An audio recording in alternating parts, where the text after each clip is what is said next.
Hey everyone, welcome. It's Liz from West Star Tarot, and today I wanted to talk a little bit about a new deck that's come into my collection.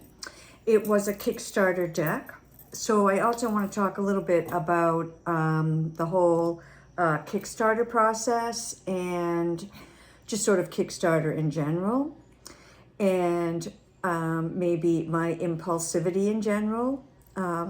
Anyway, the deck in question is from the 78 folks. They've done a bunch of decks, and to be honest with you, I have never even thought of buying one of their other decks because I just don't like mixed artists decks. They just lack any kind of cohesion at all, and I have some cards I'm going to show you from this deck. So I just never was even interested or never even considered buying one of their decks because I don't like that, going from one art style to the other. And in this case, it's 78 different artists. So that means each of the cards has a different artist and a different style. And, I just have a problem working with that. So why did I back this deck? I have no idea. I really don't remember why or what possessed me to back it. I will say the production quality is incredible. It's gorgeous. The cardstock is beautiful. The box is beautiful. There are no borders. I love the backs. I tried a little, is it going to shuffle well? The guidebook is gorgeous. This is the guidebook. It's a good size. It's in color. Every card has a full page color representation of it. It has the name at the top of the page. It has the name of the card, the artist who created it, and then the animal. Then it has a section on the artist's interpretation, a message from the animal themselves, a little bit more about the animal, and then keywords. So the guidebook's great. It's very thorough. At the end, there are little bits about each one of the artists. And in fact, there are, I think, I don't know where I put them. There are 3 extra cards, not sure where I put them, but so there's actually 81 artists. I don't usually put those extra cards in decks when they come that way. We also got, I guess, maybe stretch goals or something, but we got some postcards. And I do like getting postcards because if I don't keep them, I actually send them to people, friends who are tarot people. So this is the King of Swords. This is the Sun card. I kind of like it. And then we have the horse down here. The Strength card, which I really like a lot. And the Star card, which is not my art style. It's a little too fantasy, Disney-ish for me. But what I do like having these 2 cards is I'm a Star Strength, so I will keep these 2 cards. I'll probably send the other 2. There were some bookmarks, some stickers, some magnets, the usual thing, but they were all really nice. So here's how it came in this box with the guidebook separately. And then there was this sleeve. And you can even see this is reflecting, yay, on the camera, the holographic aspect or treatment to this is the card backs. And the box is great. It's a magnet with a ribbon. So beautiful box. So these are the edges, and I'm wondering if this is why I got it, because I'm totally into purple. Woo, I love those. So I just pulled out a few cards that I liked and a few cards that didn't work for me. I'm not going to say that I don't like them because it's not so much that I don't like them. They just don't work for me. So here's the Hierophant, which I think is hilarious, and I really like it a lot. The Chariot, and I think it's kind of clever. how they used a hummingbird. I think the artists were assigned the card and an animal to put in the card. And I guess that way they assured that there weren't repeats of animals. I do really like this strength card. So I did take a look at the guidebook, and here, maybe I should do this. And what they said in the guidebook was, you know, we've got the strength of the lion with the softness of this flowers in his hair. So I thought that was quite lovely. This is Temperance. And you can see it's very Rider-Waite-Smith, the star card, as I mentioned earlier. I really do like that sun card. This is the World. Really kind of an interesting portrayal. So here we have, oh, my friend the lobster on the Two of Swords. I love that. And this is, I love this. This is the Three of Swords, and it's Japanese beetles eating away at the rose. And so if any of you are gardeners, you're going to know how heartbreakingly painful it is to have beetle infestations on your roses. So I thought that was a clever interpretation. I love this. Well, Six of Swords is one of my favorite tarot cards anyway. And we have this mother and baby humpback out distancing the whaling ship. So they're now out of the distance. They've hidden themselves and escaped the whaling ship. So they've gone from hard times to smoother sailing, which I love that. Here we see the Nine of Swords, which I think is beautiful. Can you see? Yeah. Now, this is the Queen of Swords, and I do like it, but to me, it's way more Queen of Wands. Like, I don't get the Queen of Swords from this, other than there's a big old sword there. But if there hadn't been a sword, I would, even with the sword, I kind of immediately went to Queen of Wands. And I do like the King of Swords. This is the King of Wands. Love that Two of Cups, but so colorful. But you can see how the art styles are so different. I love this. I love pandas. Oh, I love this one. I think this is cool with, I might look that up. I think it's a crow or a raven. Let me just look at this one up. Because I was thinking that, the magpie, it might, but it's not. It's a crow. So it says here, message from the crow. You have so many options, but you are getting lost within them all. Infinite possibilities and ideas can be fantastic when you're making plans, but too many things can distract you. Instead, use the choices before you to inspire you, to fuel you. And it talks about the cleverness of the crow.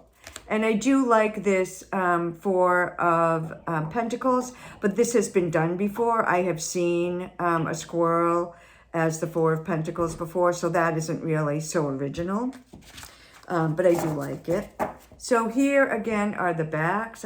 My camera isn't picking it up as much as on the box. But in person, it really, you do get these beautiful colors on the backs. So here are the ones that don't really work for me so well. It's, a lot of it's the art style. So it's too cutesy. I don't like that. I'm not going to say I don't like cats. I do. I guess I'm neutral on cats. But I don't know. It doesn't speak to me. It doesn't do it for me. And I'm not so crazy about that otter angel. And otters are like playful, and I don't get how that's the lovers. But anyway, this is Joanna Nelson. Does she do and I do not care for any of her decks. That art style is too childish or too, I don't know. I would never buy one of her decks. They don't, again, it doesn't speak to me. I don't want to be critical of an artist.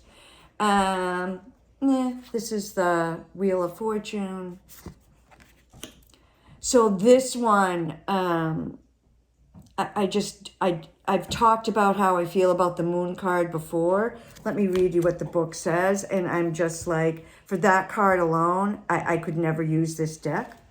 Again, I think the art is beautiful. But the card, the way they've written about the card. So this is the artist, Shelby Nichols. I can't think of a more fitting time to be assigned the Moon card. The tumultuous past has been full of things that many of us haven't even imagined. The Moon represents, and here's where I'm not liking this, illusion, deception, everything that is not what it seems. What better representation of the Moon card that uses bioluminescence to lure in unsuspecting prey with its mysterious glow. Be aware of hidden things, things that may not be what they seem. The anglerfish says, I am master of illusion. I can fool the best of them. Consider what may lurk within the darkness. So that is not how I look at the Moon at all. I mean, I can see that as an aspect, but that's it. That's the whole way they've presented the Moon card.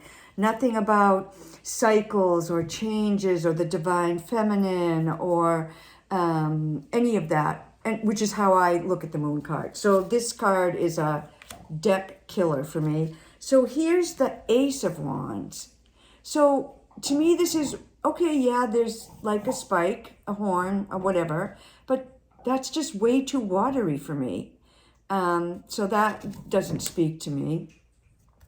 This is the Three of Wands, and it's so gloomy. I don't think of the Three of Wands as a gloomy card. Oh, I do like this card. This is the Seven of Wands, and it's a skunk. So again, I think that's clever, and I think that's an interesting way to portray. I love this one. It's flying fish, and now this I would love to have seen for the Moon card. If this were the Moon card, I'd be like, yay, but it's not. It's the Eight of Wands. And I love this because my family, my in-laws are from Barbados, and flying fish is a big deal in Barbados. This one, no. Oh, I just don't, as the Queen of Wands, so wimpy, so insipid, ick. And why do we have to put jewelry on an animal? I don't know. No, thank you. This is the King of Cups. That does not speak to me of the Queen of Cups at all. I do love the Three of Pentacles. I think that's wonderful. Oh, I wanted to read this one. This is the Eight of Pentacles. So let me read you what they have to say about this. So it's a firefly. This card symbolizes, so that's the, I'm sorry, I'm looking at the wrong one. I'm like, that's not a firefly. Eight of Pentacles.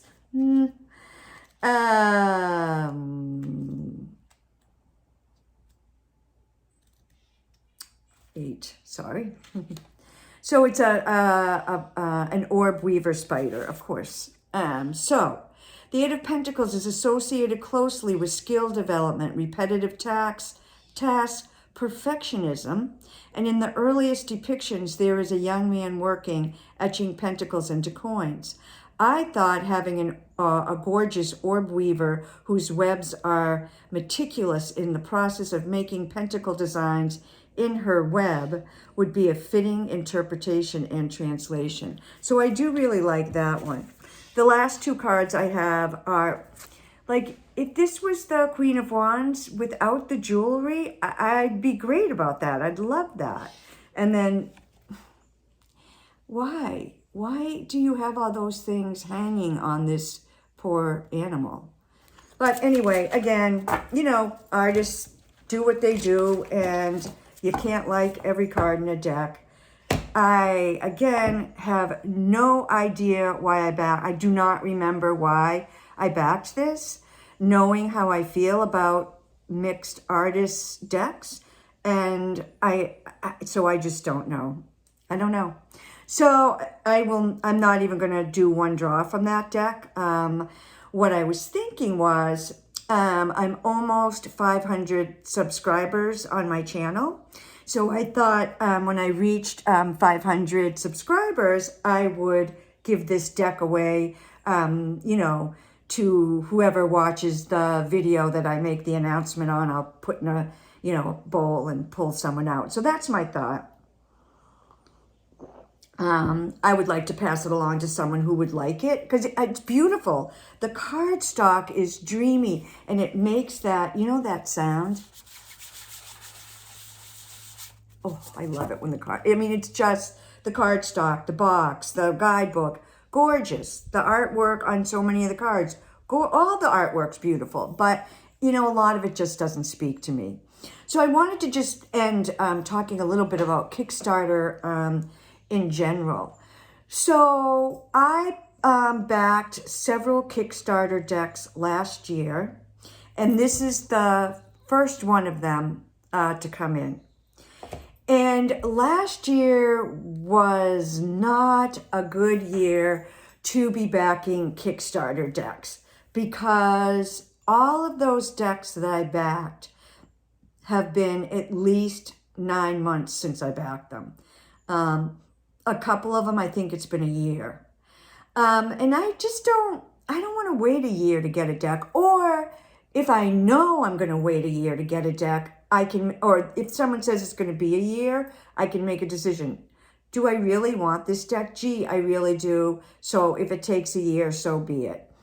But, and to be fair, a lot of the issues that have caused these delays were not the fault of the creators. A lot of it was, as all of you in the tarot world know, a lot of it had to do with shipping delays and publishing, printing delays and supply chain issues. And I know I'm still waiting for the Gentle Tarot Guidebook, and Mari had some problems with that, and there was some mistakes, and then when she had to get it reprinted, I mean, it was just a big old mess. So, you know, I'm still waiting for that.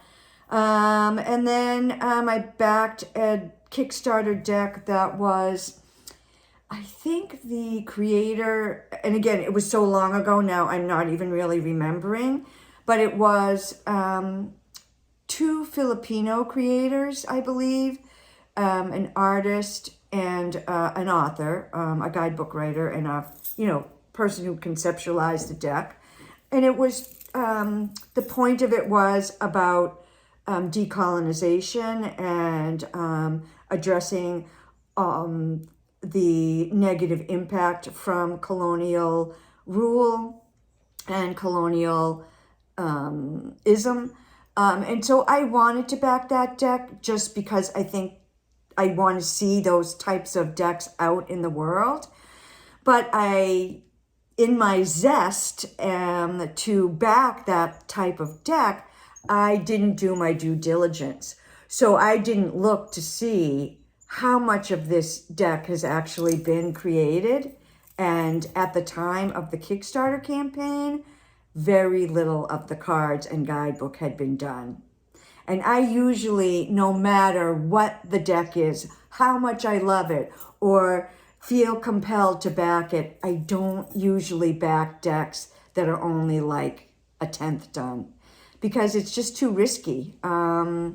You know, it's like throwing away 80 bucks or whatever, how much the deck, you know, will this deck ever come to fruition? Maybe. But it has been slow as molasses, I'll tell you. And I hope that it does, for the sake of the artist and the creator. As I said, I mainly backed it because I liked the idea of the deck, and I wanted to support those creators, the creator and the artist, to, you know, get their idea out in the world, because I think that their idea is really important. You know, so if it doesn't come to be, it doesn't come to be. But like I said, I didn't do due diligence on that one. And I think there's 2 more decks that I'm waiting for that are going to be months and months before they arrive. So I had intended to do this video. I wanted to talk about this deck. I wanted to talk a little bit about Kickstarter in general. And right before I sat down to make this deck, I saw a video pop up by Dawn Michelle at Boho Tarot. And she did a video with a prototype of the Endless Oracle. And it's on Kickstarter now. And I backed it. So I thought it was kind of hilarious that I'm doing this video about being careful about Kickstarter and, you know, doing due diligence and not backing decks that aren't, you know, close to being completed, and don't back decks that you actually aren't even going to ever use and, you know, aren't in your style and all that. But you know what? Dawn Michelle showed every single card in that deck, talked about, used it with other decks. So I felt like, wow, I'm not familiar. The creator, so it's called the Endless Oracle. The creator is Eric Maille, Maille, and he did a tarot deck, the Witch's Matchstick, the Witch's something, which didn't appeal to me. But this Endless Oracle, I think, looks fantastic. And I'm quite excited about it. And it's going to be made by Make Playing Cards. And he said it'll be ready in October. All the cards are done. And you know that Make Playing Cards prints things really quickly. He does have to submit the artwork to Make Playing Cards.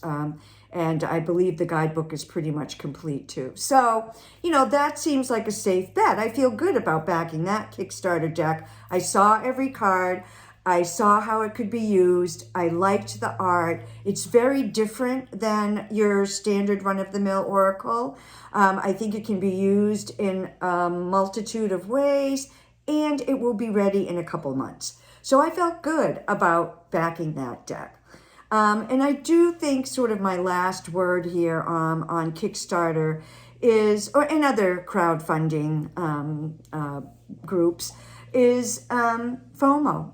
So sometimes people will say, "This is it. This is a one-shot deal. I'm gonna, you know, get this if it gets backed." The funding is successful, and I print this deck. I'm just going to print 500 of them, and it will never be printed again, or 1,000, or whatever. And then you're like, oh no, maybe I do want this. There's only going to be 500. What if I decide afterwards I might want it? Oh no, oh no. You know what? I got to stop buying into that, and I really have. I think once you become aware of that behavior pattern, you can address it and realize, you know what? It's just a tarot deck. How many tarot decks do I really need or want? So anyway, I would love to hear your thoughts on crowdfunding decks like Kickstarter and Indiegogo and other platforms that do that. Mixed art decks, are they your thing? Do you like them?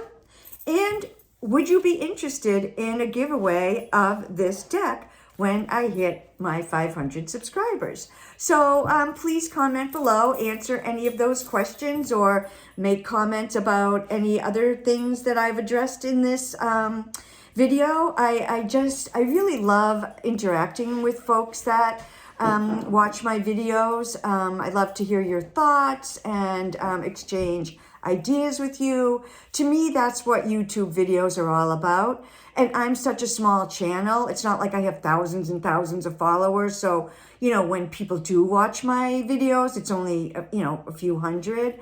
And it's easy for me to interact with people who make comments, because usually it's like 20. Check in, say hey, let me know your thoughts about anything that I talked about in this video. Hope you're enjoying your summer. It's finally cooled off here. We had rain last night. Oh, it was so wonderful. And when I got up this morning, instead of 78, it was 68. And instead of 90 today, it's 70. So it feels pretty nice. And anyway, I hope you all are enjoying your summer and are experiencing the abundance and fruitfulness and joy that the summer season brings. Peace and love.